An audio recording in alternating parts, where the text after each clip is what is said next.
Recording in progress. So pretty much when I say, for example, today, sorry, so it's recording now. Pretty much when I say monitor zone, when I say wait for a setup inside a setup, I'm referring to exactly what we traded right here, okay? And let me just show you. So if I go into the 1 hour time frame, you see price was just going down and down. Sorry, it was a 4 hour zone. Okay, price was just going down. It was breaking through zones. Therefore, to trade safely, if you don't know what zone to trade from, because again, everything is just full of demand zones. Okay, you have to learn which ones to trade and which ones not to trade. So in this case, if we go into the 4 hour time frame, we had this demand zone, which was left right here. Okay, which price did test it to the exact pip. Okay, with this imbalance.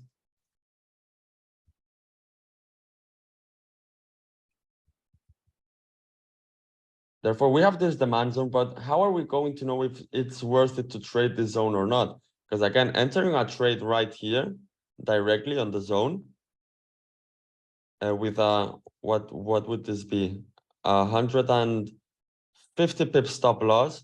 150 pips stop loss for me is crazy. I never trade like that. Okay, I always like to refine little stop losses, maximum 30 pips, 28 pips maximum.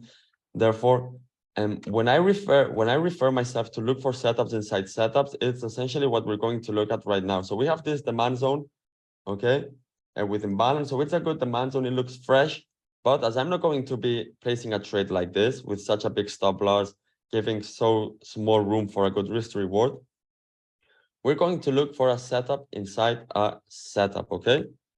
So let's go back onto the lower time frames. In this case, it was the 3-minute time frame.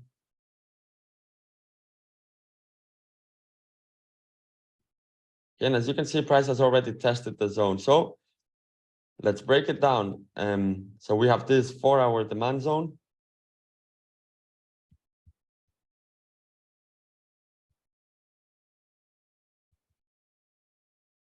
Okay, we have this 4 hour demand zone. Now let's just, like always, what are the confluences? Starting off by number 1, come on. You should all know this. Market structure, I see Hydropets always active in the chat. Love it.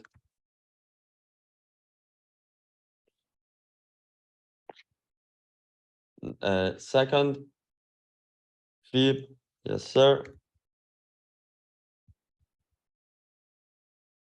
Third one.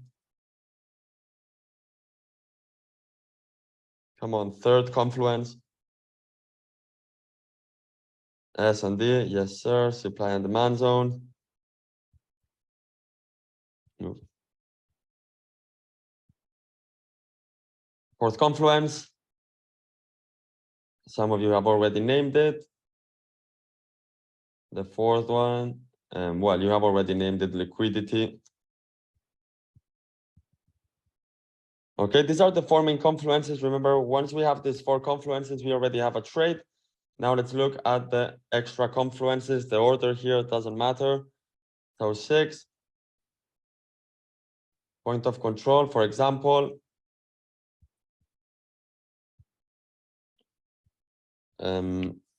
6. Session liquidity, imbalance, okay. And we are missing one, which in this case, we did have that one, which is on the new confluence we added, which is entry model. Yes, sir. Well done. Okay, so this right here is my cheat code to spotting entries. Okay, market structure, Fib, supply and demand, the liquidity, point of control, and so on. So in this case, in this setup, we already have price has already broken. Sorry, price has tested a 4 hour demand zone which looked very fresh. But for us to spot a good entry, for us to spot a safe entry, which doesn't include a 120 pip stop loss or a crazy stop loss, we want a tight stop loss, a 20 pip stop loss.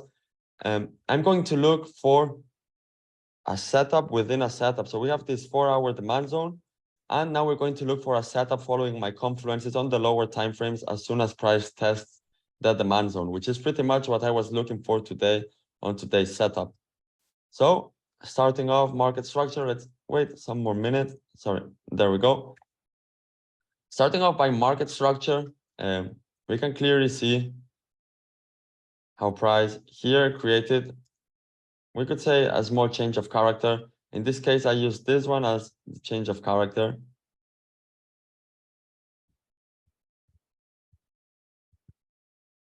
Okay, in this case, I use this one as a change of character. So this is the first confluence. We have this market structure. We have a change of character after price tested the zone. So we see there's some will for price to take to the upside from this demand zone, from this larger time frame demand zone. Then we're going to throw our fib, obviously. Let's see if price goes higher. No, from the lowest point, which is this one, to the highest. Okay, so this would be it. Fib. Then we're going to look for our supply and demand zone within our Fibonacci area. In this case, we have this zone right here. And we also have this zone right here.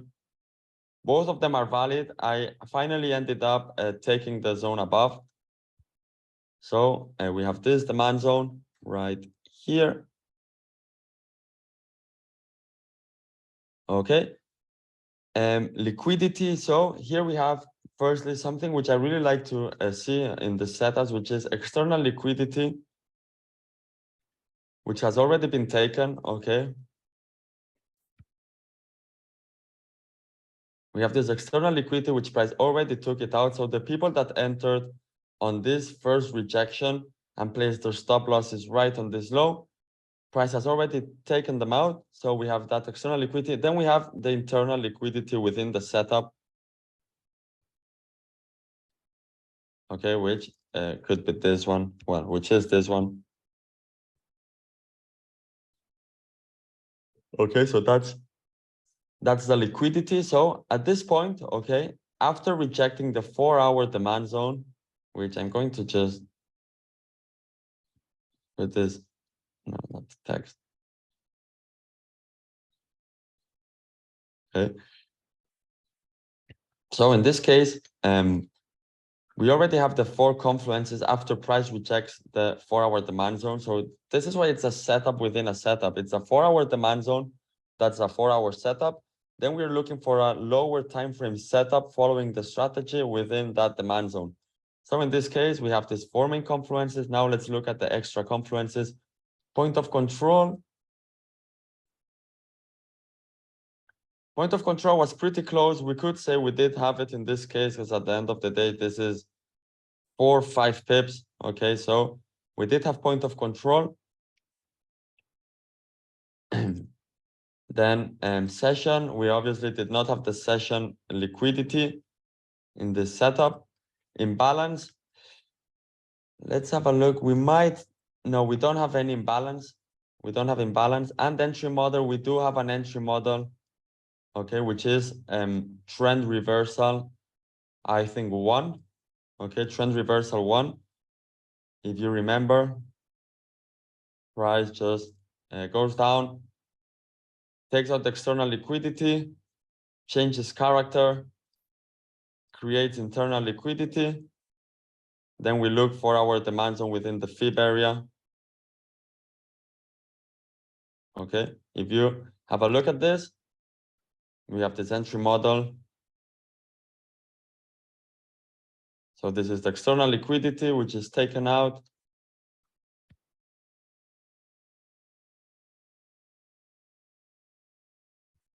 We have this change of character,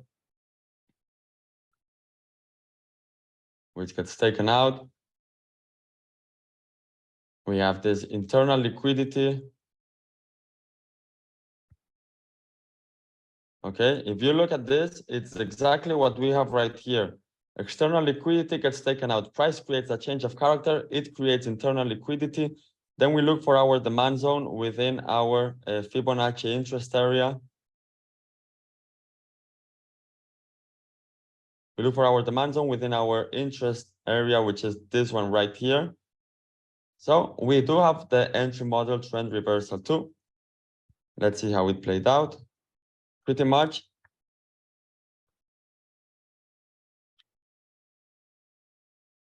on this setup, we have 1, 2, 3, 4, obviously, point of control 6, and entry model 7. Okay. Sorry, did I count 1, 2, 3, 4, 5, and 6 confluences? Sorry, we have 6 of the 7 of the 8 confluences. So if we place our entry right here, I think my stop loss was at 02.5.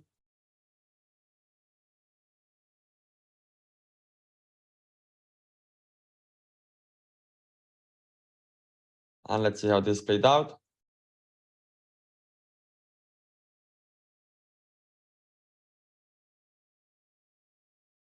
Price came to test the 3-minute demand zone. And this also just proves as well how the setups happen on any time frame. Okay, this is the setup we would perfectly trade on the 15-minute time frame. In this case, we traded it on the 3-minute time frame. You can also find it on the 1 hour, on whatever time frame. In this case, because it was a setup within a setup, it was a setup within a setup, we looked for the entry on the 3-minute time frame. Okay, and yeah, just play it out. Played out wonderfully. Then we had a news event coming out. Okay, let's see, what time is it? We then just had a news event which just took price off. Remember, we closed 90%. We always close 90% before news events. Just leave a little bit as a gamble, okay, during events. I think it was right somewhere up here. We closed 90%, which was a 1 to 5 risk to reward. Great entry.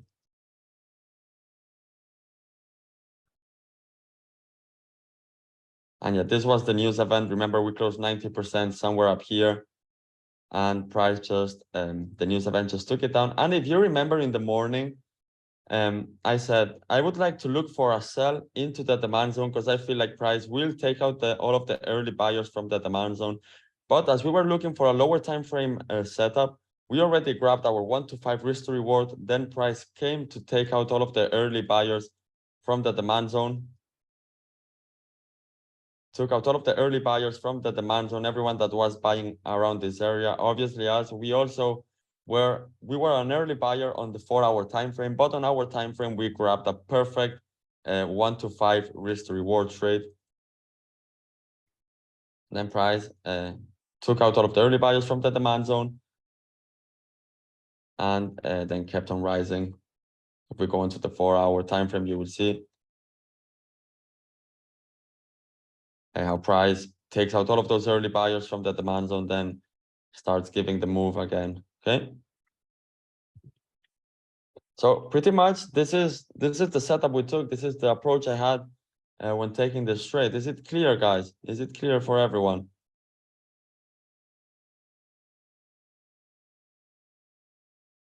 At the end of the day, you have to understand it's absolutely always the same over and over and over. Okay, it's literally the same stuff. Clear? Yes, great. Have to understand, if you have just looked at any other lesson from the vault, you have to understand it's always the same. I'm always looking at the same stuff at the same time of the day, at the same time of the day, same absolutely everything, over and over and over. The only thing I change is the time frame. I just look for these confluences on whatever time frame. I do not care the time frame, but my criteria for my confluences, like on what time frame I'm going to look for the confluences. Where did they go? My criteria as to on what time frame I'm going to be looking for the confluences is very simple. It's just wherever I see the setup happen clearly, because this setup happens on the 1 minute, happens on the 1 hour, happens on the daily time frame, happens on any time frame. My only criteria as to what time frame I'm going to decide on to take the trade is on what time frame I see it most clear. That's pretty much it. In this case, I saw it very clear on the 3-minute time frame. We took the 3-minute time frame setup. Sometimes I see it clear on the 1 hour. We take the 1 hour. Most of the times it's the 15 minute. Another criteria as to why I choose one time frame or the other is because I want a setup that gives me maximum at 28 pips stop loss always. Because I know how gold reacts. I know how gold moves. Well, I know I have some experience and I'm pretty good at identifying how gold moves. And I know most of the times price, if you are trading with less than a 28 pip stop loss, you will most of the times following this setup, at least get a 1-to-1 risk to reward, if not more.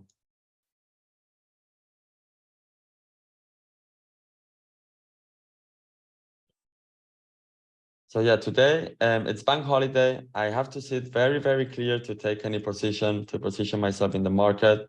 Look, price looks like it's starting to react.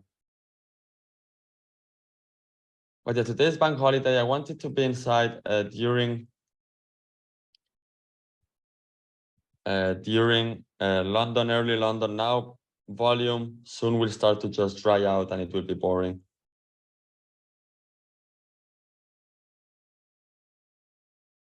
Look at gold now, creation of a 3-minute setup, not 3 minutes, maybe 1 minute. So look, you could argue right here on the zone, you could argue price again has given an entry model within the zone, has taken out this liquidity. It has taken out that liquidity. It has given change of character. It has created some internal liquidity. Then you look for your the supply zone within the fib area, which could be this one right here. And then price, you see how price reacted, but not too clean of a reaction. And if for whatever reason you were going to trade this, we'll enter somewhere there. Place your stop loss. This is 3 pips, at least 10 pips, okay? Because always, or maybe even 7 pips, it's nothing. But you have to understand, you would have to take a good amount of profits right here, okay? Because right here, this setup is mostly complete as price has filled the 100% of the fib area. So this would be your main take profit level. Okay, so yeah, not too clear for me of a setup, but you could argue you have an entry model, but you should take most of your profits off at the 100% of fib level.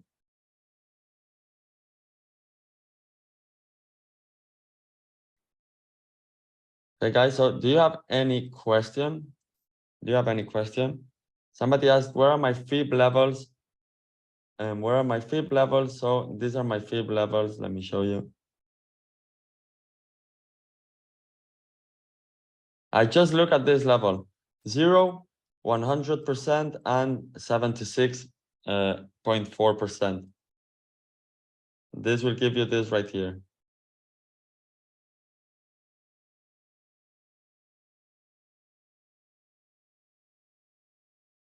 Guys, there's plenty of lessons on FIB. As I say, don't ask questions which are explained on the bout, because it just makes it boring for everyone.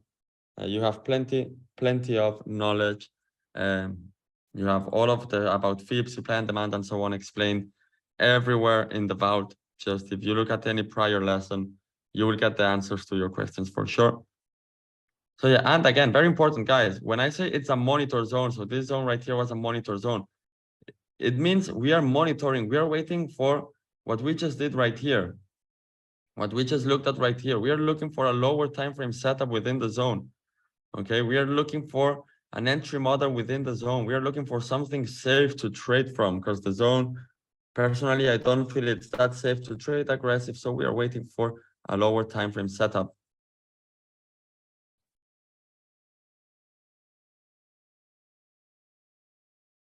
At this point right now, I will not be taking any trade, okay, because volume will just run out now as we get into a New York session. Volume will just leave.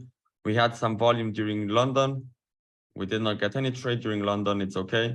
Therefore, at this point, it's not worth it to enter a trade, because this afternoon price will most likely just move sideways on a 50 pip range.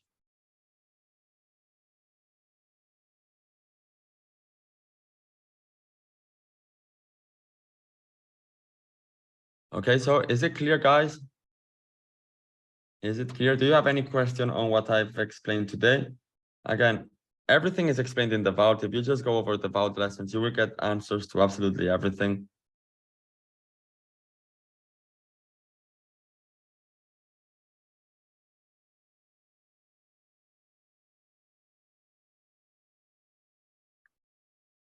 Where did I learn trading? I really learned trading in the markets.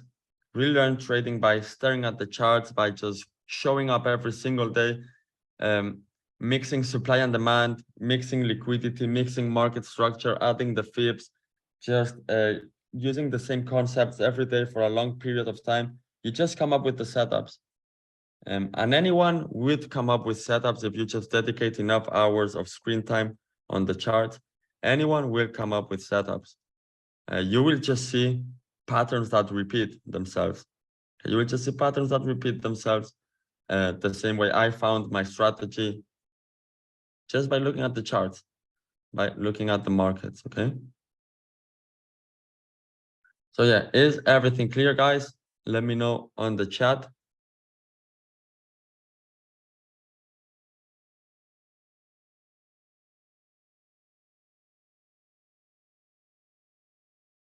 Yes, yes. Thanks a lot for the lives. You're more than welcome. Hopefully you guys learned something, especially the new members. Hopefully those of you that are OGs, you reviewed what you already know off by heart.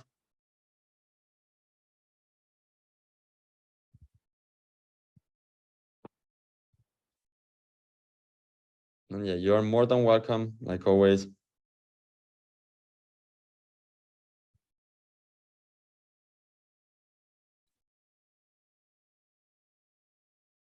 What is the entry model? Go onto my Instagram, you will find the entry models, okay? If you just go onto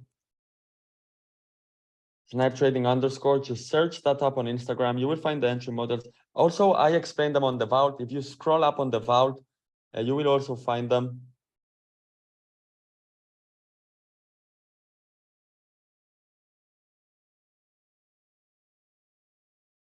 I'm the next month in Madrid. Is it possible to have a drink?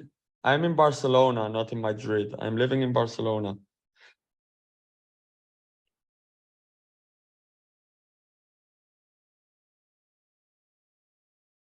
So what do the entry models mean? You have them on Instagram, on the vault. Check them out. I explained them and I really explained them. Just check out the vault. You have them there. Like they are explained with pictures, with audios, perfectly explained. It's the best you can do. Just check them from the vault.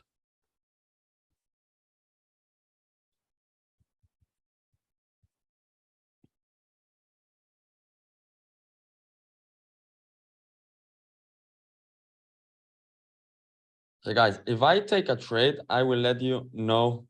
I will let you know as soon as I place a trade on my terminal. I will let you know.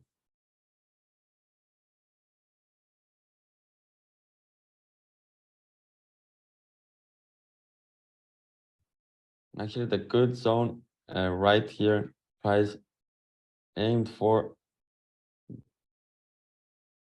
Did it take out the liquidity? Oh, okay. Took out the higher liquidity. Well, it's okay. Yeah, guys, I will stop recording now and I will process the lesson and upload it into the vault for everyone. So yeah, stopping the